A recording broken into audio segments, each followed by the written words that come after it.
नमस्कार, मैं अतुल जैन। नेता नगरी 24/7 चैनल पर आप सबका हार्दिक स्वागत है। हिंदू हृदय सम्राट शिवसेना प्रमुख श्रीमान बाला साहेब ठाकरे, जिनको सारी दुनिया के लोग बहुत प्यार करते थे। हिंदू हृदय सम्राट शिवसेना प्रमुख श्रीमान बाला साहेब ठाकरे, जिनके नाम से आतंकियों की रूह कांपती थी। हिंदू हृदय सम्राट शिवसेना प्रमुख श्रीमान बाला साहब ठाकरे, जिनको हर देश के, हर दुनिया के नागरिक आदर और सम्मान से और प्यार से उन्हें देखते थे, ऐसा एक नाम श्रीमान बाला साहेब ठाकरे। आज बाला साहब हमारे बीच नहीं है, लेकिन हमें ऐसा कभी नहीं लगा कि साहब हमारे बीच नहीं है। और आज भी शिवसेना पक्ष जो है वो मजबूती से अपने काम करते जा रहे हैं। ऐसे ही एक विशेष विषय में आज हम बात करेंगे कि बाला साहब ठाकरे के करीब कुछ लोग थे।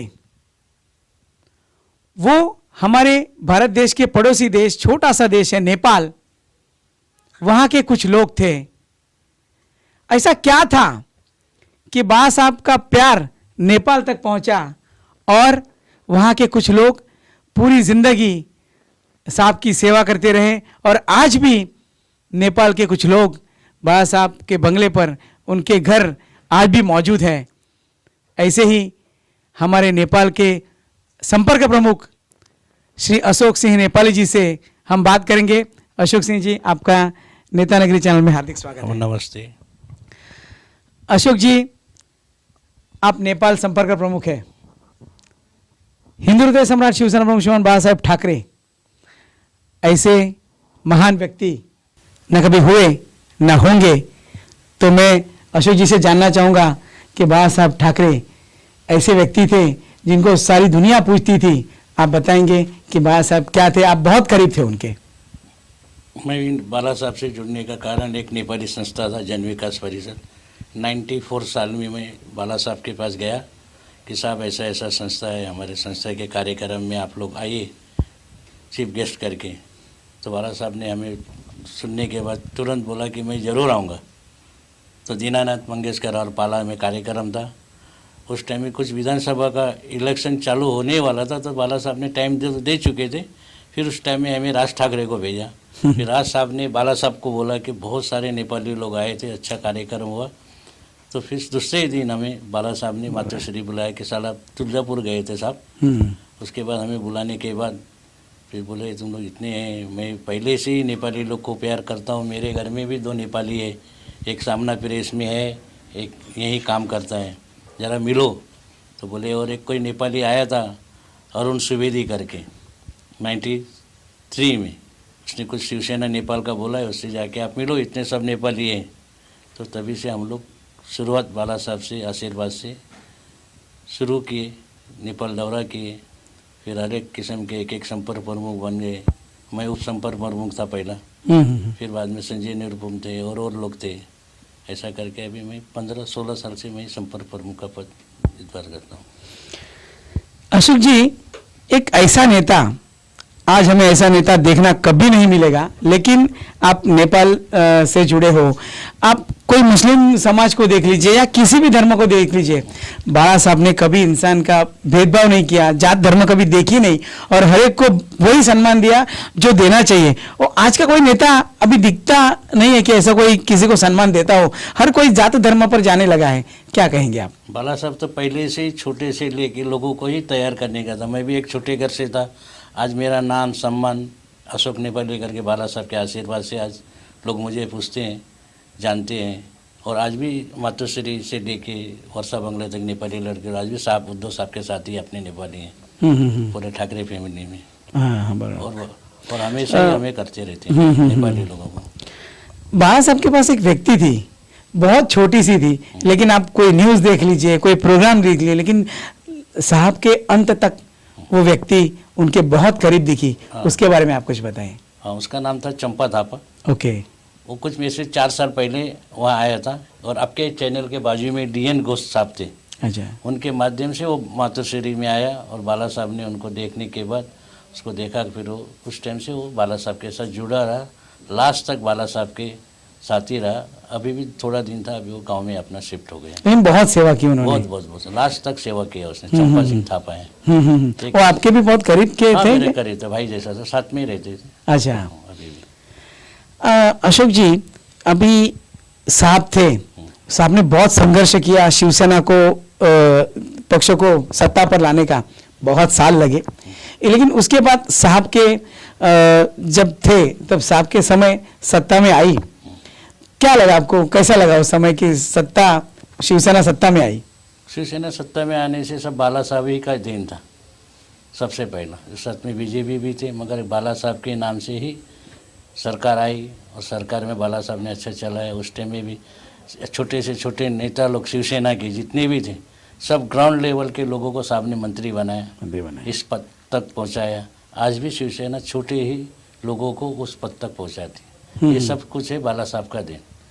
छोटे लेवल के लोगों को बाला साहब ने पैदा किया। एक किंग मेकर बोलते हैं ना, कोई पार्टी में ऐसा नहीं है कि एक कोई रिक्शा चलाने वाला, वड़ा पाव बेचने वाला और वो छोटे धंधे करने वाला, इतना बड़ा आज मंत्री बिजनेसमैन बनाने वाला एक विश्व में एकमात्र नेता बाला साहब ठाकरे। ये मैंने देखा हुआ है हमारे पार्टी में। अशोक जी, अभी साहब नहीं रहे, लेकिन उद्धव साहब सत्ता में है, महाविकास आघाड़ी की सरकार है, क्या कहेंगे? उद्धव साहब बहुत अच्छे विचार के हैं, अच्छा चला रहे सरकार। उन लोगों का तो हमेशा एक दूसरे पे आरोप प्रत्यारोप राजनीति में चल ही रहते हैं, मगर आज पूरे हिंदुस्तान से ही साहब को एक अच्छा सम्मान आता है। आपके कुछ चैनलों में, कुछ मीडिया लोगों में उद्धव ठाकरे फर्स्ट CM करके मीडिया में आया है, मैं नहीं बोलता हूँ। आज पूरे हिंदुस्तान में एक फर्स्ट CM करके उनको अच्छा रिजल्ट दिया है। तो ऐसा उद्धव साहब काम अच्छा ही करते हैं, बेस्ट काम। अशोक जी, आप नेपाल के संपर्क प्रमुख हैं। नेपाल में शिवसेना का क्या अस्तित्व है आज? क्या आप नेपाल में, क्या किसी को पता नहीं देश में, लेकिन नेपाल में शिवसेना है? नहीं था ना, नेपाल में शिवसेना था। 12 नगर सेवक को चुन के लाया। अच्छा, 97 में। ओके, आनंद दिघे साहब जिंदा थे। अच्छा, हाँ, उस टाइम के भी मेरे पास है। कालीदास हॉल में हमने सत्कार किया। सेना भवन में 12 नगर सेवक का बाला साहब से आशीर्वाद दिला के कार्यक्रम किया। मुलुंड में किया। उस टाइम में आनंद दिघे साहब ने पूरा कार्यक्रम अरेंजमेंट किया था। साबिर भाई शेख थे, प्रभाकर मोरे था और नेता लोग, हम लोग ने कार्यक्रम किया, सत्कार किया। अभी भी शिवसेना का काम नेपाल में अभी चल ही रहा है। हाँ, 12 साल 18 साल नेपाल में माओवादी का ये प्रॉब्लम था। कुछ काम हमारे कम हुए और बाला साहब के आशीर्वाद से हमको एम्बुलेंस भी दिया गया। अच्छा, नेपाल में काम करो, 80% समाज सेवा, 20% नहीं, ऐसा राजकारण ये करके साहब ने वहाँ भी, हम अभी भी चल रहे हैं। काठमांडू में अरुण त्रिवेदी करके शिवसेना प्रमुख ने उनको बनाया था, नेपाल प्रमुख, वो भी आज भी जिंदा है और मैं भी आज हम चल ही रहे और आपस में तो चलते रहता है, राजनीति क्या है। आज भी नेपाल में नगर सेवक आमदार वगैरह हैं कुछ? नगर सेवक आमदार ने अभी ये बोला ना, गड़बड़ था हर एक टाइम में, अभी चालू हो रहा है। अभी हम लोग भी जोर लगा के, जैसा 12 नगर सेवक पहला चुन के आए थे 97 में, ऐसा अभी भी लाने की कोशिश करेंगे। अच्छा, अशोक जी, अभी जैसे आपने कहा कि नेपाल में आपके कुछ तैयारी चलती है, लेकिन मुंबई में भी अपना कोई नेपाली आपके जैसा उम्मीदवार कोई खड़ा हो महानगर पालिका चुनाव में तो आप? केटी थापा जी थे ना मेरे पहले। केटी थापा जी थे, थापा जी नगर सेवक। उसके बाद थाना में एक नगर सेवक है, ये अपना फतेह बहादुर सोराडी थे, उनकी वाइफ थी थाना में। और ऐसा अच्छा, वो आपके नेपाल से संपर्क थे? नेपाल प्रॉपर नेपाल से ही। केटी थापा भी नेपाल से था। ये थाना में फतेह वो भी बाला साहब से बहुत नजदीक थे। वो तो मुझसे भी साहब से नजदीक के थे वो, मुझसे भी बड़े भाई जैसा मैं मानता हूँ। उनके बाद ही, हम तो छोटे थे उनके साथ, उनके बाद ही हम, उनके देहांत के बाद ही शिवसेना नेपाल का स्थापना हमने किया था।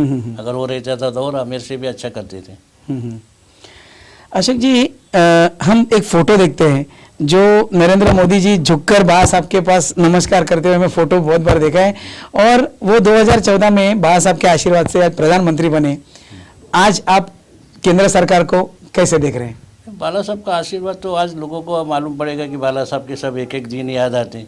विश्व में सभी से सर्वश्रेष्ठ नेता करके मैं एक नहीं बोलता हूँ।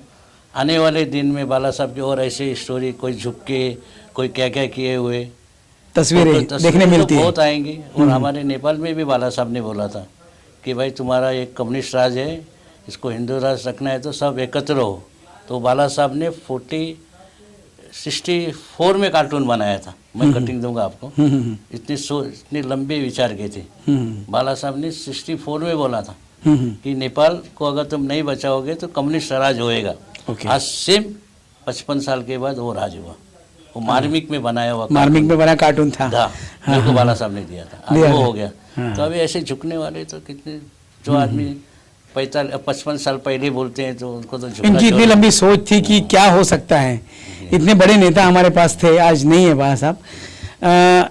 अशोक जी, आज केंद्र में मोदी जी बैठे हैं और आज की परिस्थिति है, साफ तो नहीं है और ना शिवसेना साथ में है, लेकिन आज लोग कुछ गुस्सा है, महंगाई की वजह से बोलिए या और भी कई विषय से। आप नेपाल के लोग या आप किस नज़र से सब देखते हैं? महंगाई के नेपाल में भी आंदोलन होता है ये महंगाई की वजह से। ऐसा ही यहीं चल रहे तो उनका ही यानी लोग गुस्सा में है, ऐसे गुस्से में है। अभी जो राजनीति के चलते रहती है, अभी बड़े लोग से हम छोटे लोग क्या बात करेंगे। वो तो देश की जनता ही बताएगी आने वाले दिन में कौन आगे है कोई पीछे है। अच्छा अशोक जी, अभी समझो आप नेपाल में संपर्क प्रमुख है, तो आप कितना समय नेपाल में दे पाते हो? मैं जाता हूँ साल में 6-7 बार जाते रहता हूँ। हमेशा जाता हूँ, मिलते रहता हूँ। वहाँ के जितने नेपाली लोग हैं वो यहाँ आते रहते हैं। उनको कुछ प्रॉब्लम हुआ तो उसको हम देखते हैं। यहाँ के कोई लोग जाते हैं वहाँ, उनको हम सेवा करते रहते हैं। एक दूसरे का चला रहता है। आज भी उद्धव जी से उतना ही प्यार है? हाँ जरूर, अभी भी है। उद्धव जी के साथ प्यार है। मेरे नेपाली लड़के लोग आज भी उद्धव साहब का सेवा कर रहे हैं। मैंने रखा हुआ लड़का है। अशोक जी, माँ साहब को हम नहीं भूल सकते, बहुत करीबी रिश्ता था। जरूर, मैंने माँ साहब के बारे में कुछ जरूर बताएं। जरूर, मैंने माँ साहब का अस्थि कलश भी 95 साल में नेपाल में लेके विसर्जन किया था। ओके। 95 साल में। और मैंने बाला साहब का आशीर्वाद रहा। वो सब करते करते हम काम करते आए। फिर अचानक बाला साहब का भी देहांत, तो बहुत दूर की बात है। उनका भी मैंने अस्थि कलश नेपाल के पशुपतिनाथ बागमती में विसर्जन, अस्थि कलश यहाँ से मुंबई सेना भवन से लेके मैंने नेपाल में किया था। उस टाइम में मनीषा कोइराला, नेपाल के सुपरस्टार, ये लोगों के साथ बाला साहब का सम्मान के साथ मैंने विसर्जन किया हुआ नेपाल में। बाला साहब नेपाल में आए थे?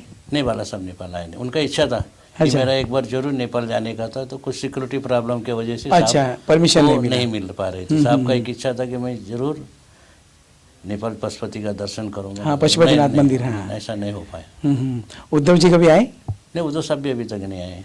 ओके, तो ये थे अशोक सिंह नेपाली जी, जो नेपाल के संपर्क प्रमुख थे। आज हम सोचते हैं जब महाराष्ट्र में बैठे हैं तो हमारे पड़ोसी देश में क्या हाल होगा और वहाँ किस तरह की सरकारें चलती होंगी। तो आज हमने देखा कि हमारे छोटे से बाजू के देश नेपाल में भी शिवसेना का अच्छा खासा एक राज है और अपना कार्य वो कर रहे हैं। तो अशोक सिंह नेपाली जी, जो वहाँ के संपर्क प्रमुख हैं, इन्होंने हमें बहुत कुछ नेपाल के बारे में बताया। अशोक जी, आपने समय दिया, बहुत बहुत धन्यवाद। Thank you. जय हिंद, जय महाराष्ट्र।